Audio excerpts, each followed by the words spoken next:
On this week's episode of A Drier Dose of Disney, we're talking about the best places to stay and the advantages and disadvantages of each.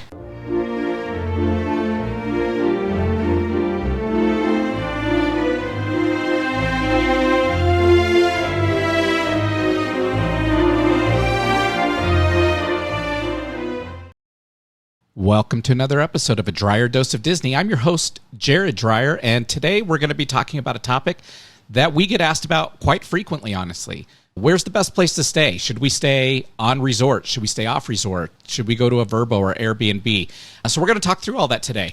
We've got lots of tips and tricks for you today and things to consider. So listen to the pros and cons of each one because there are definite advantages and disadvantages to every single opportunity here. And at the end, I'm going to share with you our I can do this all day, most important thing to consider. And so we're going to have a good time today. Full disclosure coming right out of the gates. Obviously, I have not stayed everywhere.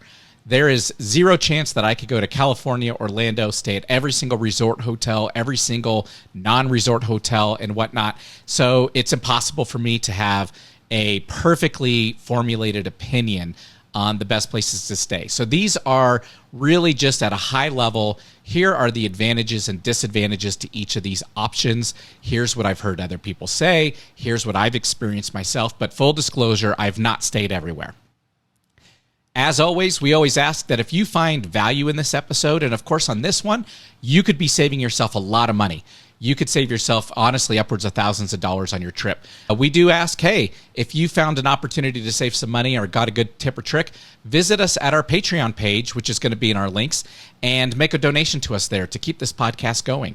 Of course, with Patreon, we're going to be doing things like releasing some of our coveted episodes, so things around how to do a vacation in Orlando for free, our butterbeer recipe, things like that. They will be pre-released to those that are donating to us on Patreon. And then, of course, in time, they will come to the general public. We do believe that all of this information should be free to everyone. This is a free podcast. We do not charge subscriptions, but we do ask that, hey, if you found some value, drop us a little bit of money so that way we can keep the podcast going. Of course, we do want you to subscribe for free, so go ahead and click that subscribe button wherever you're listening to us or watching us.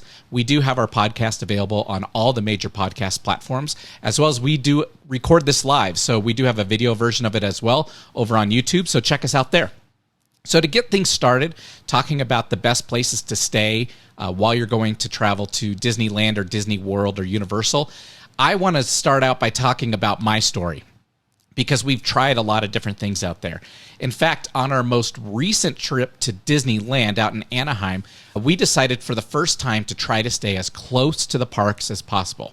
Typically, we like Embassy Suites, and we've done a few different Embassy Suites in Anaheim close to the parks and one over by the Orange County Airport, which honestly was a great stay for us and still relatively close. We did have to drive in every day, of course, but it was definitely worth it, and it was a great hotel there.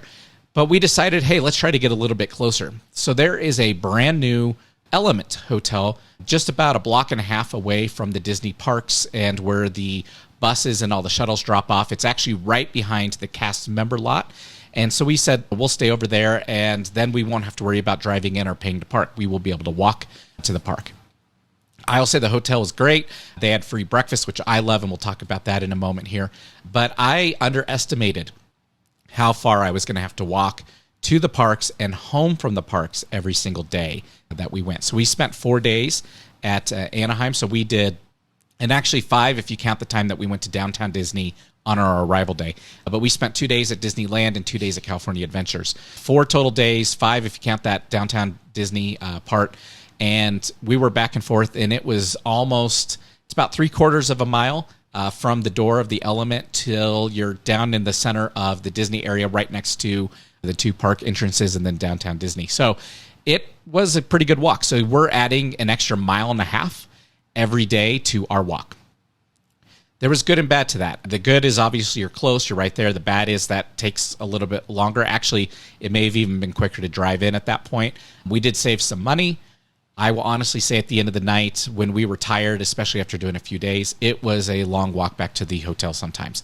So keep that in mind when you're looking at hotels that are in close proximity. If you're planning to walk, what may look very close on the internet or via maps online may actually not be as close as you think it is. So definitely do that satellite view. Zoom in there real close, see if you can see people. Of course, map it out. Go do a practice walk in your neighborhood. See if you want to walk that far to the park every single day. So with that, we're going to go ahead and dive into your 3 options when it comes to staying at the parks, whether you're at Disneyland, Disney World, or if you're going to Universal. These are all going to be about the same types of options for you. And those 3 categories are going to be, number 1, on resort is what they call it. So if you're on resort, you are staying at a Disney branded hotel or a Universal branded or partner hotel where you are on site. They have shuttles, they have all kinds of transportation and things to get you around. But that is called being on resort. Number 2 is you usually have partner hotels or hotels that are not on resort but are in close proximity. These are going to be your Marriotts. These are going to be your Embassy Suites, the other ones that are out there. And then finally, you've got your individually owned places like an Airbnb or a Vrbo type property. And there are some distinct advantages and disadvantages with those as well. So we're going to talk through all 3 classes today. We're going to talk about the cost difference, about the convenience differences, the theming, the whole 9 yards, just to give you a better perspective and a more thoughts to have about where you would like to stay when you're planning your trip. So we're going to start with the most popular option, which is staying on resort. And staying on resort has a lot of key benefits. And so we're going to highlight some of those. There's actually 6 here that I'm going to start with. Number 1 being you can usually get into the parks earlier. And don't downplay, that is a huge advantage in most cases. So at Disney, that is year-round, and that is 30 minutes before anyone else can get into the park. And you'd think, hey, 30 minutes isn't much, but trust me when I say you're only dealing with a fraction of the population for 30 minutes. You can probably knock out 3 or 4 rides very quickly, especially the ones with the longer queues. So for example, if you're in Orlando, you could go to Magic Kingdom. You could probably do Space Mountain and do Seven Dwarfs Mine Train in that 30 minutes and knock out probably 2 of the longest lines you would see all day in less than 30 minutes. So that's a huge advantage. If you are at Magic Kingdom again or Disneyland, you will notice that Fantasyland tends to get clogged up real quick. Lots of strollers, lots of people. It's a very tight area, and those queues do not move very quickly, and they're very small, especially Disneyland.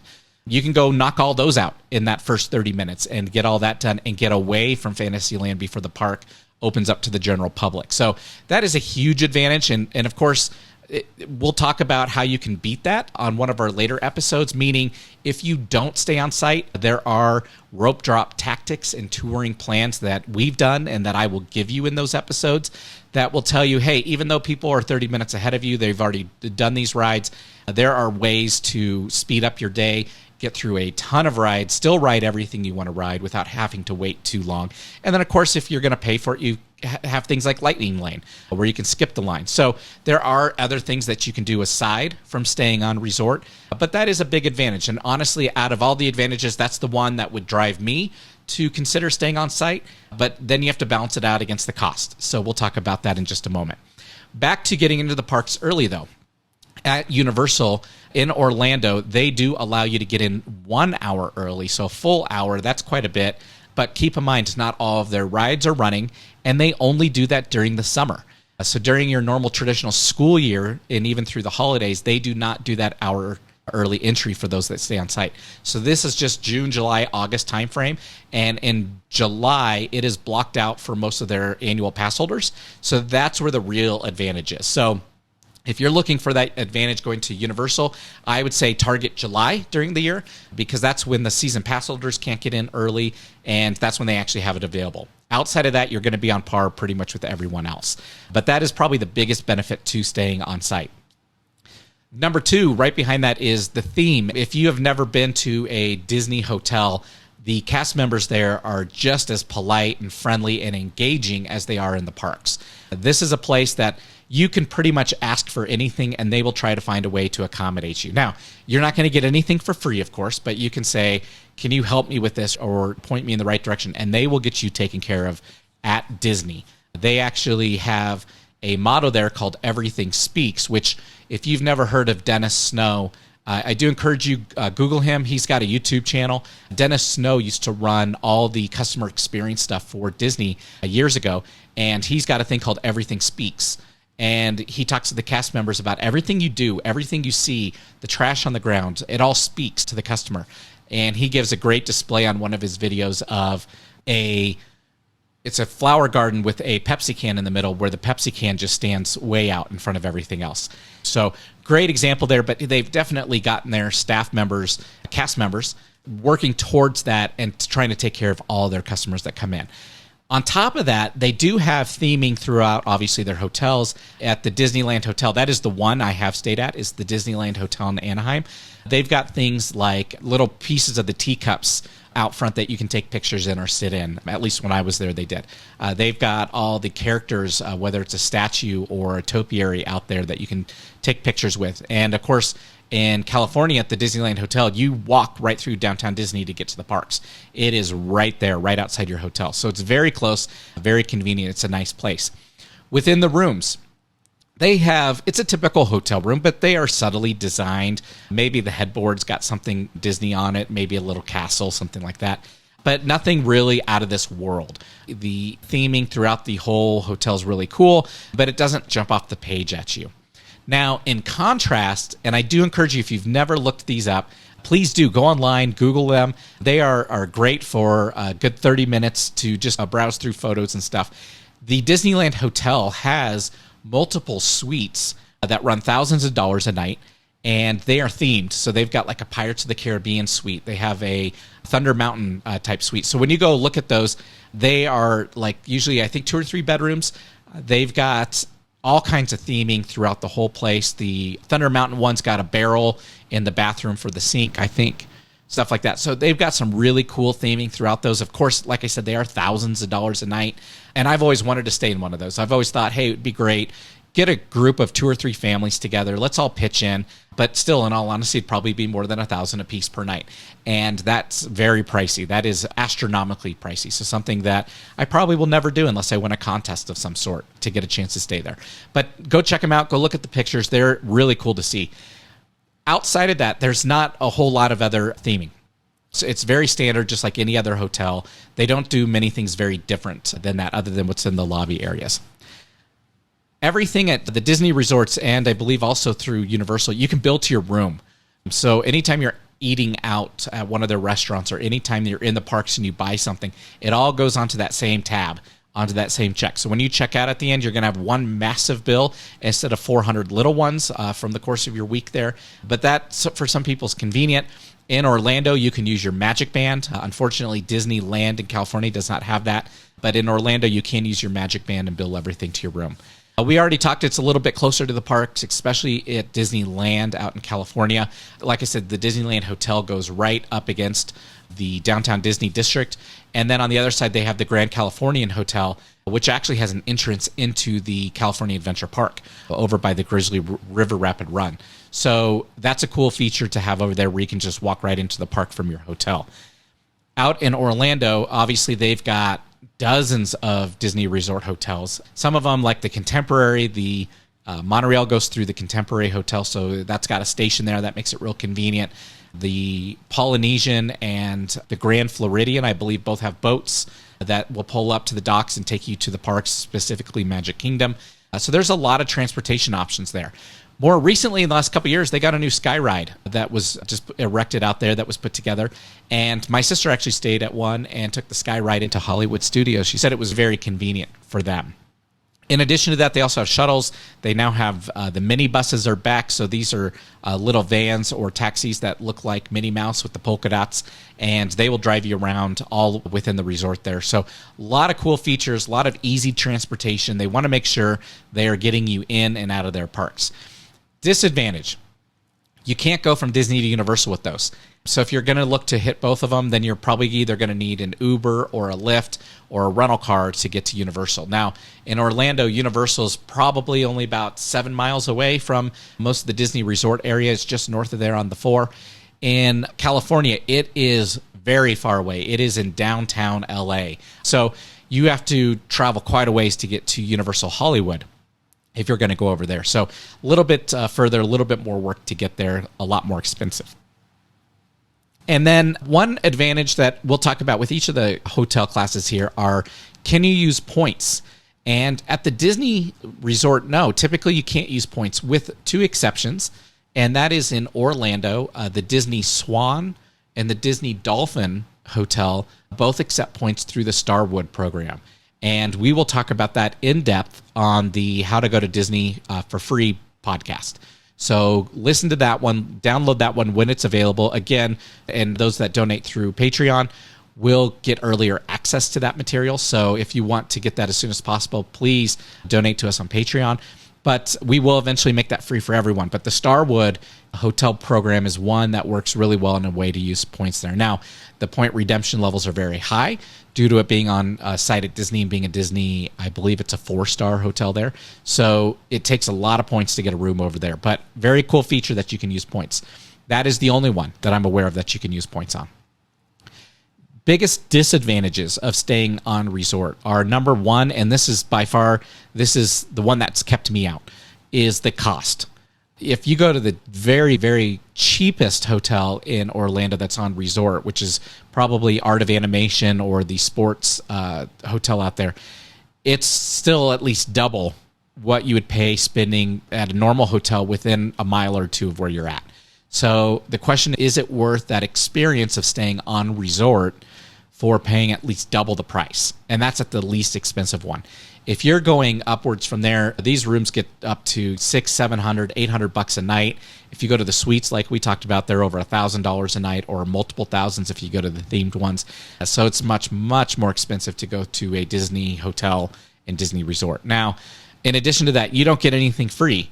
So other than the transportation that they'll take you around to their parks, you don't get discounts on your tickets. You don't get discounts on food. You don't get any of that. You're still paying the same price for everything else. They just want it to be much more convenient and have that theming. So that's the biggest thing, is the price difference. Again, like I said, that's the hurdle that's kept me out for the most part, other than that one time I stayed at the Disneyland Hotel. Number two, and this is at least important to me, breakfast is not included at those hotels. So you are paying for your own breakfast, your own meals every single day that you are staying there. One thing that I like to do with my family, and we always look for when we're picking a hotel that we're going to stay at, is breakfast included? Even if it's a basic continental breakfast, or like most of the hotels have now, they have that little hot breakfast with some eggs, maybe pancakes and waffles, bacon or whatnot, a little bit of cereal. I would rather eat for free breakfast, so that way I'm not paying for it. I get it early in the morning, I get my system fueled up, ready to go, and then I can go run through the parks all day, no matter how early I get up, because that breakfast is available to me for free. And it obviously didn't cost me anything. So I enjoy that. That's something we look for. Of course, Embassy Suites always has that as well. That's why we like staying there, as well as the breakout of the room, which we'll talk about in a second. Final disadvantage is back to what I was saying about Starwood. Those are the only points you can use on resort. If you have Marriott, if you have Hilton points, Hilton Honors, and all that, you can't use those. You can only use the Starwood points at the Disney resorts. Which then takes me to our second category, off-resort hotels. So these are the hotels usually within a couple miles. Like I said, you've got Marriott's, you've got Hilton's, Embassy Suites, DoubleTrees. You've got all those hotels usually within a mile or two of the parks, or at least within that vicinity. Orlando being so spread out and the parks so spread out, the hotels are everywhere in that area. So there are a lot of options out there, but they've got off-resort hotels. So some of the benefits of those off-resort hotels. And again, most of these are your typical hotel. You go in, they've got 2 queen beds, a bathroom, TV, just your basic setup. You can usually find them if you want to get a king with a pull-out sofa. We like doing that just because we have the one daughter. We get a little bit bigger of a bed. She doesn't mind laying on the pull-out, and that works for us. You can go to a place like a Homewood Suites or Home 2 Suites. There's a couple of those that have multiple room hotels that you can go use. Those are great if you want to break it up and get your family into more rooms. Usually, the number one benefit is those are cheaper. Those are usually $150, $200 a night versus paying $300, $400 for a Disney hotel. There's a lot of room options. Like I mentioned earlier, you have the Home 2 Suites where they've got them broken out into different rooms. We like Embassy Suites because they've got a front room and they've got a back room, and that way we've got a little more privacy. I can work at night. I can jump on my laptop and type away all night. My daughter can sleep in the front room, and I'm not going to keep her up. So that breaks up the room a little bit. Most of the hotels these days have free breakfast. During COVID, they started giving out paper bags of food with granola bars or a muffin and water and stuff. But now that COVID subsided and things are opening back up, we've traveled some and all the hotels have the breakfast back open again. So that's a huge advantage. Some of them have restaurants on site, which is really nice as well. So when you come back from the parks, if you want to grab a dinner or a late snack, you've got that accessibility there. Most of the hotels outside of the resort allow pets. You do have to find them, and it does cost a little bit extra. But if you're bringing Fido with you, then there's an option there to bring pets. And in fact, I did a quick search right before I recorded this just to check, does Disney allow that? And as of just this year, they now have 4 hotels that they allow that at. And it sounds like they're all in Orlando, but they do have 4 hotels that will allow pets. So something to consider there. With the off-resort hotels, those Hilton and Marriott and all those, again, you can use your points. Most airlines, most hotels are partnered together with one another. So wherever you've got points, chances are is you can find a place to use them and make that stay free, which is great because that's an expense that you can wipe out real quick. And we'll, again, talk about that in our How to Make Disney Vacation Free podcast coming soon. But those points are valuable. We use them all the time. We use them for our flights. We use them for our hotels as well. So that is a huge benefit of the off-resort hotels, and you're not much further. One disadvantage, and actually this is a disadvantage that I didn't list for the Disney side, but is also present, is usually you're paying for parking. If you look at the hotel's website and you look at their amenities, usually you can find out how much am I going to pay for parking if I bring a rental car. And most of these are $15, $25 a day. And if you're staying for 4 or 6 days, that could be an extra $150 for your stay just to even have a car with you, let alone you're not driving it or going into the parks yet and paying for all that. That's an added expense. So having cars definitely adds up real quick on your expense side from all the parking that you have to do. But all these hotels usually charge you for their parking as well. Occasionally, you'll find one that doesn't charge for parking. And what I like to do is when I'm doing a search on my preferred site, I always check that free breakfast and I always check free parking. And all of a sudden, all the hotels disappear and there's usually 3 or 4 left. And that's usually where I target and try to stay when I'm looking at the resorts. In addition to that, though, when you're now off resort, you're now paying for transportation. Whether you're paying to park your rental car when you drive into the park, or you want to pay an Uber or a Lyft to get you into the park, you can definitely do that, and that may save you some money there. Or you may find a transportation system. So for an example, in Anaheim, they have the ART, which is the Anaheim Resort Transportation buses that run around there. You do pay per trip and per person, but it's less expensive than the parking usually, depending on where you're at. So you can check all that out, but you're always paying for your transportation, so that can add up. One of the other disadvantages, and this is more particular of Anaheim than Orlando, is close to Disneyland. Keep in mind, Disneyland was built in the mid-50s. Some of these hotels that are right across the street were also built in the mid-50s and have not undergone any major renovations. So some of them are gross. Some of them have very old, nasty carpet, stains everywhere. They smell. People have made messes there, and they just have not done a great job keeping them up. You can see those through the pictures online. So some of them are gross. And I want to ask you, do you want to sleep somewhere where it is gross? Probably not. I wouldn't. Keep that in mind when you're looking. Obviously, your major brands are going to be a lot cleaner, and they have a standard that they need to live up to. So you can always check them out online as well and see how they're doing. And I always tell people, read reviews.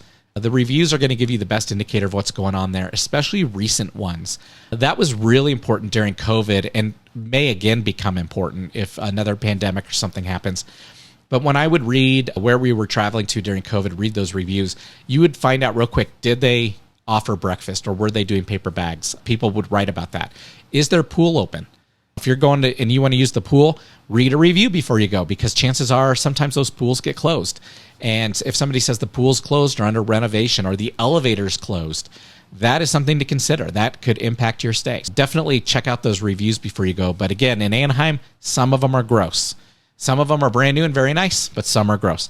In Orlando, they're new enough, and the area is expanding quick enough that most of the hotels are very clean, very nice. The things you want to watch for there, obviously, is mildew. So if things are getting wet and not drying because of the high humidity, things can stink. The hotels do a great job of drying at least like their towels and their linens, but within the hotel itself, if you're bringing in wet clothes and say you were caught in a rainstorm and you laid on the bed and it's soaking through to the mattress, you could see how quickly that mattress could start to stink. Be mindful of that. Keep your wet stuff off the hotel stuff if at all possible to help them preserve it as long as you can. But read the reviews. You're going to know how clean the hotel is. And then back to my original story, the final thing on the offsite ones is maps are deceiving.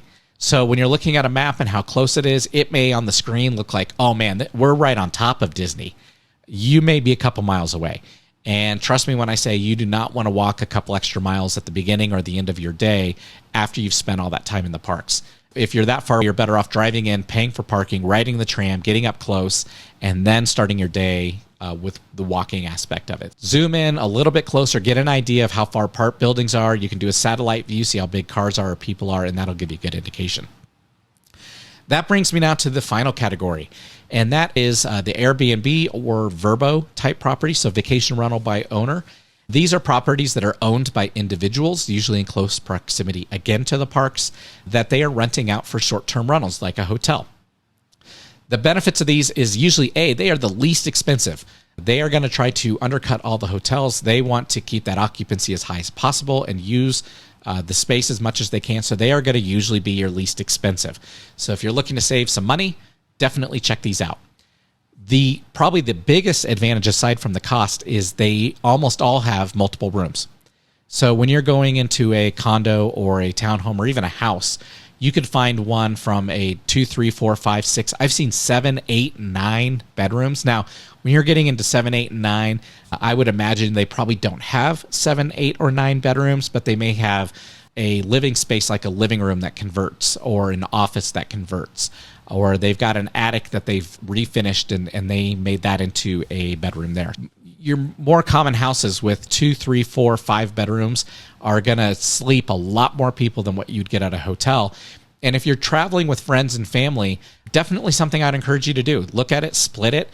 It's going to make your guys' journey a lot easier. You can probably share rental cars. We've done in the past where we've gotten a minivan and just packed that thing to the brim. So that way we're paying for one piece of parking, one piece of transportation as we go in and out of the parks, and we all stay together, and it makes life really easy and really convenient. So that's going to be a really cool thing. A lot of them have private things like pool. They may have their own pool, especially in Orlando, in their backyard. They may have a arcade or a video game room within the house, which is something that you're not going to get at a hotel. They may have really cool theming. So going back to the ambiance that the Disney hotels have, some of these Vrbos and Airbnbs actually have better theming than the Disney resorts do. Now, they don't have the cast members on site to take care of your every need, but if you're looking for an environment that has a lot of Mickey or a lot of princesses, or you want a Harry Potter designed place because your kids are into Harry Potter, you can find it. It is out there. Trust me, it is out there. You just need to go Google it and look through those sites. Use those keywords when you're searching and you will find it. If your kids are big into video games, you can key those in. So if they want to play a PS5 or an Xbox or a Nintendo Switch or an arcade, type those keywords in. You will find those homes out there. They have them. And that way your kids will have some entertainment when they go back at the end of the day. Most, if not all of them, have free parking. I've actually never seen an Airbnb or Vrbo that does not. Now, in Orlando, some of them are in gated communities, so that could be a challenge getting in and out. Hopefully they leave you a key or a pass to get in and out of the gate, and maybe the first time it's a little bit of work. But outside of that, usually it's free parking. So you're going to save some good money there because you're not going to be paying for it on your resort stay on your hotel, but you could be paying it when you drive into the park. So keep that in mind. That is a trade-off there. And then finally, though it doesn't offer free breakfast like some of the hotels do, which is something I look for, you can do your own food, which is nice. Almost every single one of these have a kitchen. They're usually fully equipped. We've done it in the past where we've ran over to Walmart or to a grocery store that was close by. We'll pick up a whole bunch of donuts, bagels, Pop-Tarts for breakfast type things. We've even done eggs and milk and bacon and all that so that we had warm food if people wanted something hot. And we would make those in the morning before we went into the park, because if you think about it, I can buy all of that for a family of 5 cheaper than I probably can one breakfast. So big cost savings there, and you'd have the ability to cook what you want. We've even seen it, and in fact, we've done it. We'll talk about that here in a second, where in our unit that we have things like a Mickey waffle iron, So cool things like that bring that same ambiance to your kitchen and things that you can use there on site. The disadvantages of doing an Airbnb or Vrbo. Unless you bring that food in, you're not going to have food options. You're back to the resorts type style. You're going to have to buy all your food. It's going to be a little bit more pricey on the food side of it. So that is the number one disadvantage to doing an Airbnb or Vrbo's no free breakfast. Again, you can buy what you need to for probably the cost of one anyways. But probably the biggest disadvantage is the quality is going to vary by property. There's no set standard. There is no set rules that everything needs to be perfect in these facilities or in these homes. So when you go in, you may find one that's super clean and nice, which we believe ours is, or you could go into one that smells, or you could go into one that hasn't been updated and things may not work the way that you'd like for them to. The shower may not work right, or it may have low water pressure. The linens may feel scratchy or a little bit rough. There's no set standard. So it's a crapshoot with what you'll get. So again, I encourage you to review the reviews that are out there, read those and see what other people have said, and just take a look at the pictures and see if it's something that you like or something that you want to stay at. But for the most part, keep in mind, these people are trying to either offset the cost of this home that they have, or they're trying to make money. So their goal is to make it as nice as possible. So there are quite a few that are nice. Every once in a while, you could run into a dud. If you ever run into a dud, check out a different one next time you go. But definitely look for a space that's going to be accommodating to you and your family. So that brings me this week to the I can do this all day tip of the day. And it's the one thing that I want you to think about when you're thinking about where to stay. So when you're thinking about, do I go on resort, off resort at a hotel, or do I go to an Airbnb or Vrbo?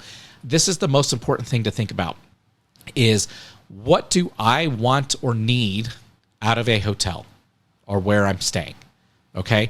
And the reason I say that is my wife and I have had numerous conversations that if you're like us, we are in the parks early, we stay all day, we eat, we have fun, we do the fireworks, and by the time we're done, we're dead tired. We go back to the hotel to sleep. We get up the next morning, we eat our breakfast, and we go back and do it again. So really, the only thing that we are looking for is a bed, a clean shower, and something to eat. Okay? So for us, it's never been worth it to stay on resort and pay double the price, because we're not going to get the utilization out of the resort that I would want to for that price. Since I'm only sleeping there and just going back into the parks, we try to stay at the least expensive place that we can that meets our standards. Now, some people, though, you may be traveling with kids, and your kids may need naps or things like that where you're back and forth, or they may be even more excited about going to the pool than they are going to the parks.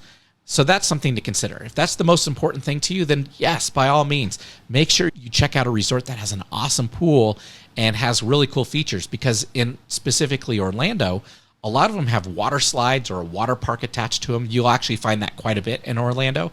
And if that's what you're going for, do it. Find one of those and go stay there. I will say that you're going to have a great time. Your kids are going to appreciate it. You're going to create great memories if that's what you're going for. If you're going for the pool time and the slides and just the kids want to be outdoors, please, by all means, go do that. And then the theme parks are going to be your secondary purpose. Like I said, for us, that's our primary purpose. So we just want somewhere to sleep. So if you're going to sleep, go less expensive. Like I mentioned earlier, and a little bit of a selfish plug, my wife and I bought a condo down in Orlando, and we've got a place down there, so that's where we go and we stay when we travel in and out. We absolutely love this place. It's on the top floor, so we don't have anyone above us. We have put a ton of work into this place, so we've done things like we've added the reverse osmosis water. So again, if you listen to my other episodes, we've talked about the water in Orlando smelling stinky, kind of like sulfur. So there's a way to get rid of that with reverse osmosis. We have clean drinking water. We put in adjustable beds for the king bed, so it's a split twin XL, so we each can go up or down as much as we want. We have really nice mattresses that help our backs and help us sleep well. We've got recliners in there. We've got really cool stuff all in there. An Xbox. I play an Xbox. We designed this place to be really family friendly, and we've gotten really great reviews. And then on top of it, we've decorated it all very subtly Disney. We encourage you to go check that out. We've got theme park ride posters up that are really cool in the unit. We've got canvases from a haunted mansion that are up that are really cool. And then all of the rugs have Disney themes. So it doesn't jump out at you, but it's definitely everywhere you look. You'll find something else Disney within the unit, and we love it. So check out our Facebook page. If you want to rent it, you can stay where we stay. On our Facebook page is a link, and we try to put that in a lot of our podcasts as well, to our direct booking site, which is the least expensive way to book with us. But you can go check that out, and we'd love to host you when you come out and stay. And then finally, we talked a little bit ago about our tip of the day, the I Can Do This All Day tip. We've got a lot of merchandise for I Can Do This All Day with that Captain America logo and with the words around there. And we've got an Etsy page where we sell our merchandise. So go check that out. And if you're watching on YouTube, you can see that icon down there in the bottom corner, and I throw it up on the screen whenever we give out that tip. But there's really cool merchandise out there as well to support our podcast. So go take a look at that too. So thank you for joining us today. Again, our podcast comes out every Tuesday. So click that subscribe button wherever you listen to podcasts, and you'll see us every single week. Over the next few weeks, just to give you some heads up, we're going to keep talking a little bit more about the parks, the ways to navigate the parks and the ticketing and the restaurants and all that. And then once we get through the basics of the parks, we're going to really start deep diving into the food. If you've listened to us already, you know that we love the food at the park. That's the number one reason we like to go, is to enjoy the different foods, especially at Epcot and going through the World Showcase and trying all those out. We are going to have a ton of episodes around the food, the drinks that are on site, what are the best ones to eat, where are the best restaurants to eat, and so you'll want to subscribe for that. Even if you've been a dozen times, I'm sure we will talk about places or foods that you have not had, and that's going to be a great experience for you and something that we love to share. Definitely want to subscribe for that. Have a great week, and we will talk to you next week. Bye-bye.